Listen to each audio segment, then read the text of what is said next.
नमस्ते प्रणाम। हम गायक प्रमोद योगिया आप लोग के पाँव छू के प्रणाम करतानी। और जाड़ा भी काफ़ी बढ़ गईल बाटे। उ जाड़ा के महीना में कुछ गीत हमरा मन में भाव पैदा करता। ये गीत बहुत पुरान बाटे।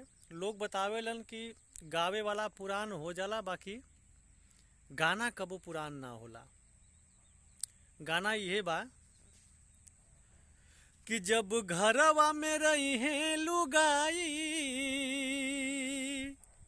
कोनो मर्द अपना मेहरारू से कहता कि जब घरवा में रही है लुगाई, रजाई लेके का होई,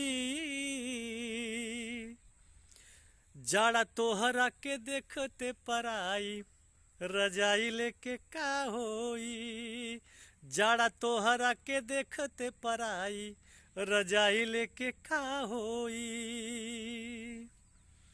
और एगो गीत हमार भी आइल बाटे, जौने एल्बम के नाम बाटे भैया जाले कठुआई, जोना में हम खुद गौले बानी। अरे सूत जालू घरवा में ओढ़ के रजाई ए भौजी, अरे सूत जालू घरवा में ओढ़ के रजाई ए भौजी, अरे ए भौजी, तब भैया जाले कठुआई ए भौजी, भैया जाले कठुआई ए भौजी। बस आप सभी लोग का आशीर्वाद प्यार दुलार हमेशा बनल रहे, ये हम निहोरा करतानी कि ऐसे ही अपना छोट कलाकार पे, छोट भाई पे आशीर्वाद प्यार दुलार बना के रखी। नमस्कार, प्रणाम।